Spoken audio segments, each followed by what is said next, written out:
Nikolay Lossky. Published January the 19th, 2018. Further information can be found at the end of this recording. Nikolay Onufrievich Lossky. The 6th of December, 1870 to 24 January 1965. Also known as Eno Lossky, was a Russian philosopher, representative of Russian idealism, intuitionist epistemology, personalism, libertarianism, ethics and axiology. Value theory. He gave his philosophical system the name intuitive personalism. Born in Latvia, he spent his working life in St. Petersburg, New York, and Paris. He was the father of the influential Christian theologian Vladimir Lossky. Part 1. Life. Lossky was born in Krasnava, Latvia, then in the Russian Empire. His father, Onufrievich Lossky, had Belarusian roots. His grandfather was a Greek Catholic unit priest and was an Orthodox Christian. His mother Adelaida Przelenka was Polish and Roman Catholic. He was expelled from school for propagating atheism. Lossky undertook postgraduate studies in Germany under Wilhelm Windelband, Wilhelm Wundt and G. E. Müller, receiving a master's degree in 1903 and a doctorate in 1907. Returning to Russia, he became a lecturer and subsequently assistant professor of philosophy in St. Petersburg. Lossky called for a Russian religious and spiritual reawakening while pointing out post-revolution excesses.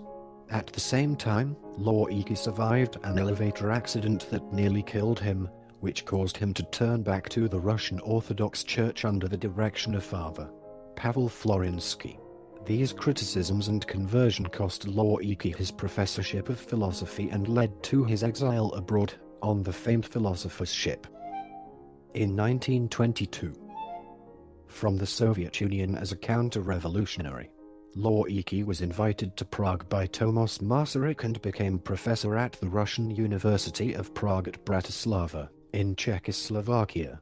Being part of a group of ex-Marxists, including Nikolai Berdyaev, Sergei Bulgakov, Gershenson, Peter Bernardovich Struve, Semyon Frank.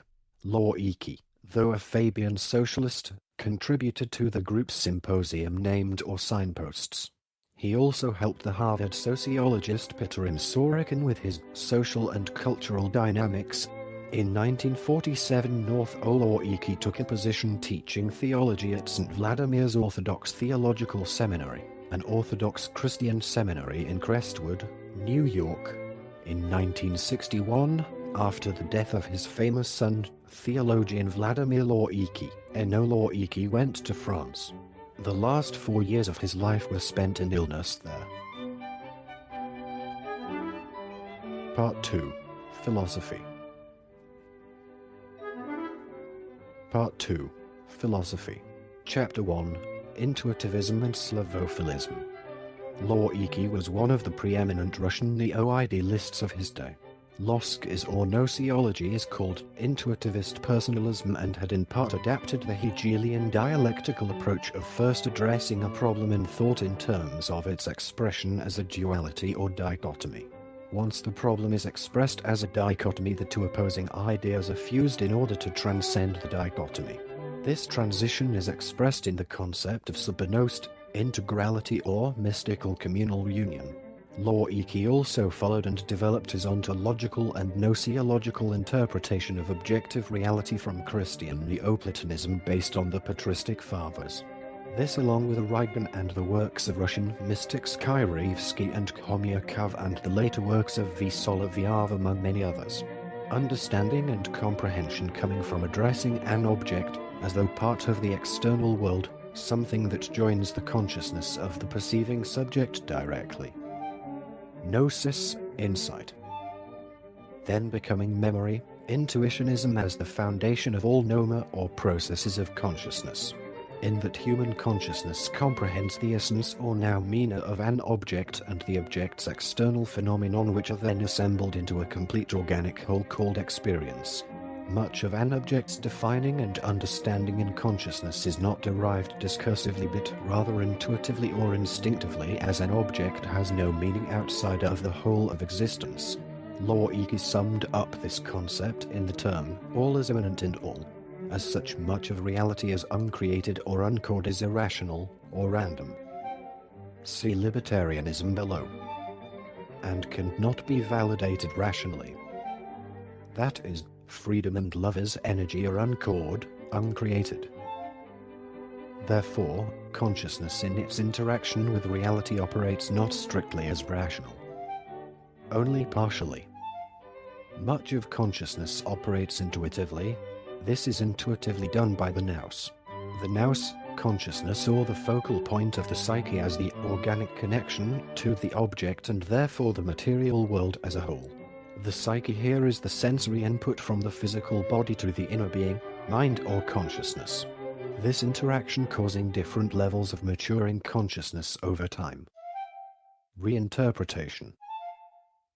As a dynamic retention, experience constitutes the process of learning, that is, reflective differentiation. Part 2. Philosophy. Chapter 2. Phenomenology and axiology.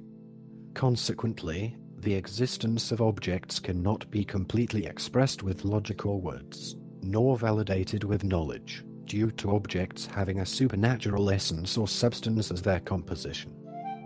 Supernatural in an ancient Greek philosophy or Orthodox Christian understanding of supernatural as uncreated or uncalled. Following an Orthodox Christian substance theory. See Gregory Palamas. Energy and potential do not have ontology without an sentient agent. That is idealism. Lossky coined the term substantive agent to validate that matter as well as energy are uncreated in substance, essence. This validation is part of gnoseology or Christian mysticism. Orthodoxy. As opposed to the Russian materialist and nihilist position that states that objects have no thing in itself or no essence, substance behind their phenomenon. As in positivism. Lossky based his intuitivism on gnoseology in that he taught first principles as uncreated or uncalled. Lossky's axiology was the teaching of first principles dialectically. Russian philosophy based on solo vive is expressed metaphysically in that the essence of an object can be akin to noumenon, opposed to its appearance or phenomenon. But it can have random characteristics to its being or essence, characteristically subcose. This is the basis of Soloviv's arguments against positivism, which are the cornerstone of Russian philosophy contained in Soloviv's against the positivists. The validation, immediate apprehension of truth, value and existence all being intuitive as expressed by Aristotle's gnosis. Each event having value or existence because of substantive agents being engaged in the event. Via neo-idealism, giving the event value and existence. Part 2. Philosophy. Chapter 3. Subnost and the world as an organic whole. One of the main points of Lossky's ontology is, the world is an organic whole as understood by human consciousness. Intuition, insight. Gnosis in Greek is the direct contemplation of objects, and furthermore the assembling of the entire set of cognition from sensory perception into a complete and undivided organic whole, that is, experience. This expression of consciousness is without thought, raw and uninterpreted by the rational faculty in the mind.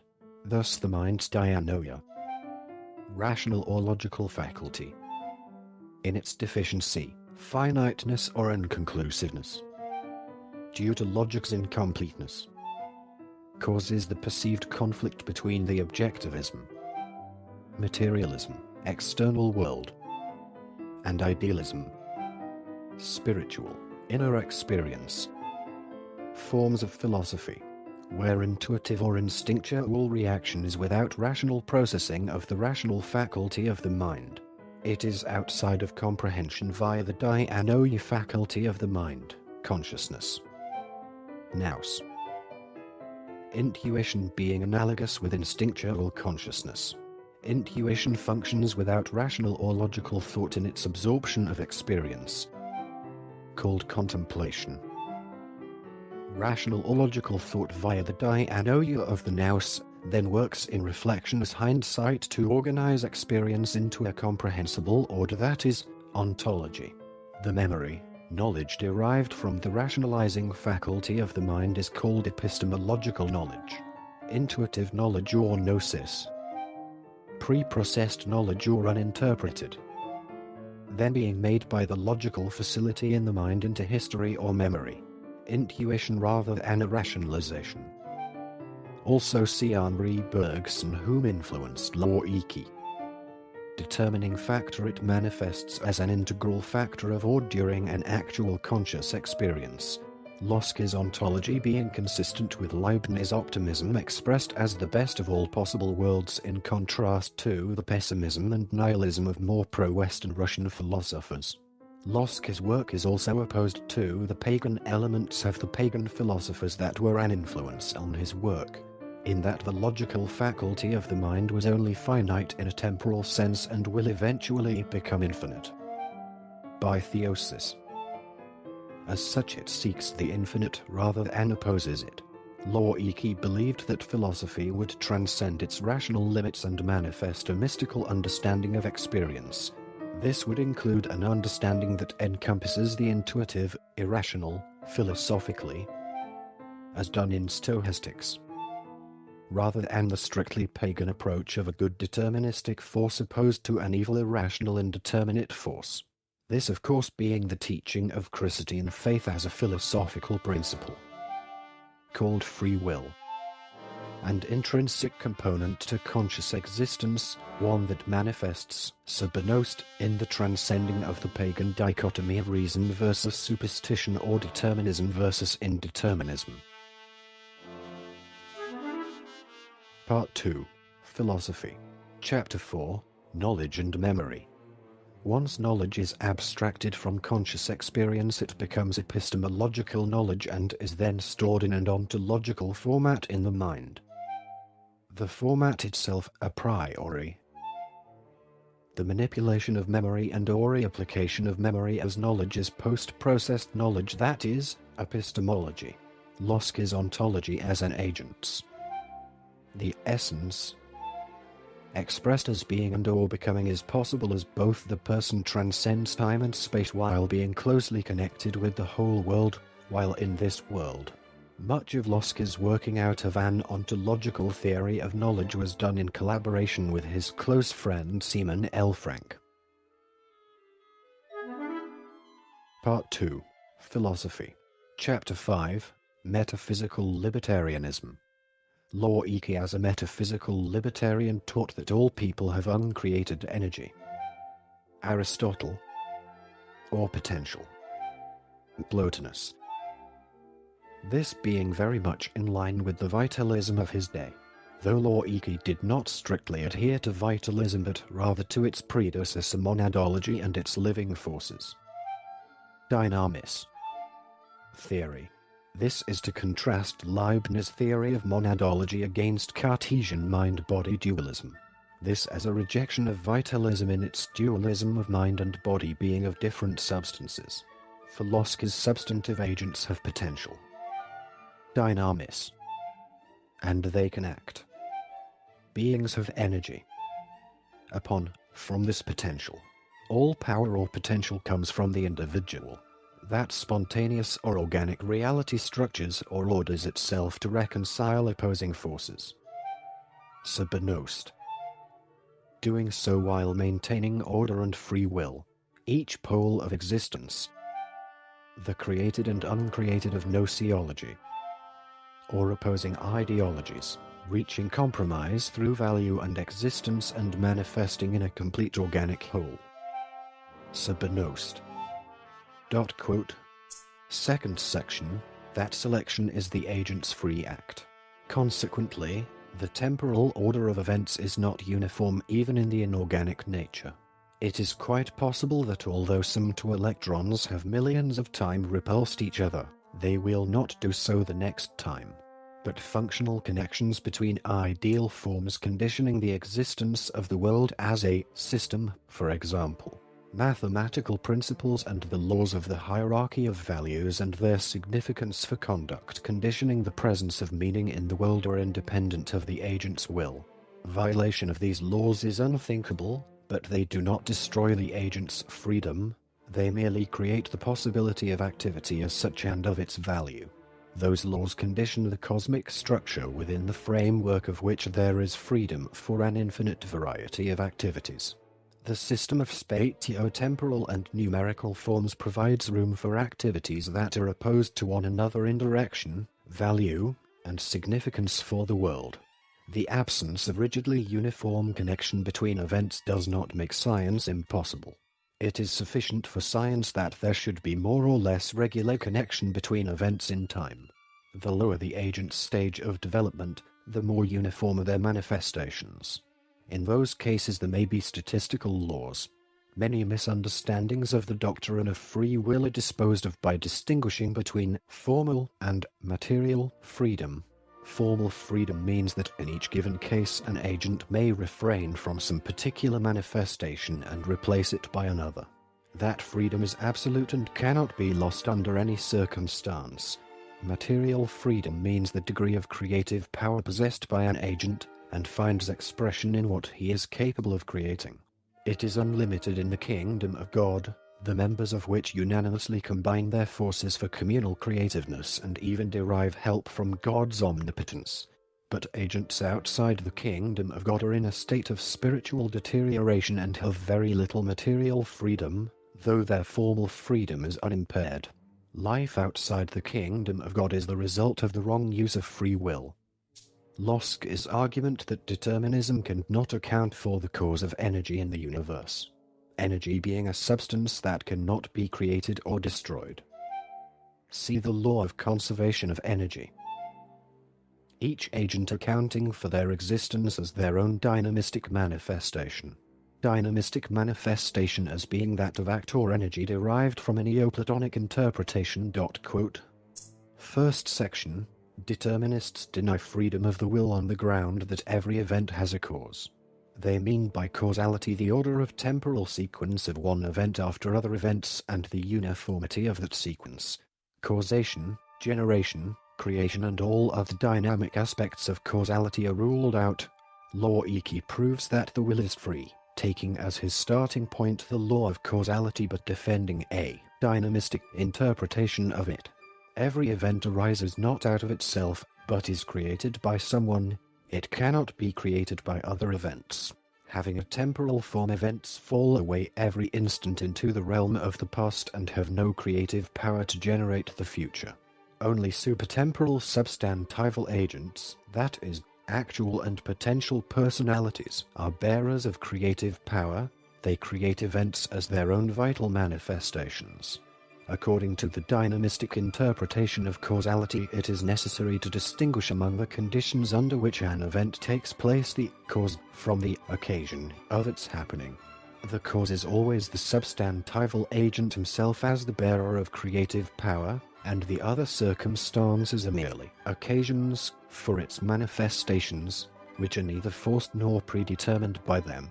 The agent's creative power is superqualitative and does not therefore predetermine which particular values an agent will select as his final end. From History of Russian Philosophy section on Lossky the Intuitivists, pg 260.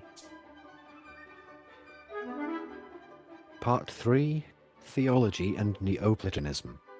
Much of the theology that Lossky covers as his own in the book History of Russian Philosophy is in line with the idealism of Origen. Lossky's idealism is based on Origen's, in that the relationship between the mystic, religious understanding of God and a philosophical one. There have been various stages of development in the history of the Roman East.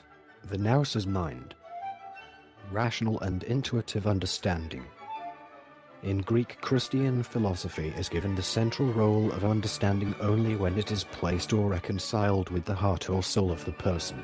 Earlier versions of Christian and Greek philosophical syncretism are in modern times referred to as Neoplatonic. An example of this can be seen in the works of Origen and his teaching on the nous. As to Origen, all souls pre-existed with their creator in a perfect, spiritual, non-material state as nous, that these minds then fell away so to pursue an individual and independent existence apart from God. Because all beings were created with absolute freedom and free will, God, not being a tyrant, would not force his creations to return to him. According to Origen, God's infinite love and respect for his creatures allowed for this. Instead, God created the material world, universe or cosmos. God then initiated the eons or history. God did this for the purpose of, through love and compassion, guiding his creations back to contemplation of his infinite, limitless mind. This was, according to Origen, the perfect state. Though the specifics of this are not necessarily what Lossky taught in his theology courses, since dogma in a general sense is what is taught as theology. Lossky also was in line with the common distinctions of Orthodox Christian theology, like the essence-energies distinction for example. Though Lossky did pursue a position of reconciliation based on mutual cooperation between East and West, Lossky taught this cooperation as organic and or spontaneous order, integrality, and unity called Sabanost. Sabanost can also be translated to mean Catholic. Part 4. Influence. In biographical reminiscences recorded in the early 1960s, philosophical novelist and objectivism founder Ayn Rand recalled only Lossky among her teachers at the University of Petrograd or University of St. Petersburg, reporting that she studied classical philosophy with him prior to his removal from his teaching post by the Soviet regime. Part 5. Quotes from the introduction of Value and Existence. Quote, all is immanent in all. Special characters in this article were substituted with audio cues. They were denoted as follows: and, beginning and ending single or double quotations, and, left and right parentheses. This recording is a derivative work from Wikipedia. For more information, to commission recordings like this, and to support the developer, please visit www.patreon.com/frogcast.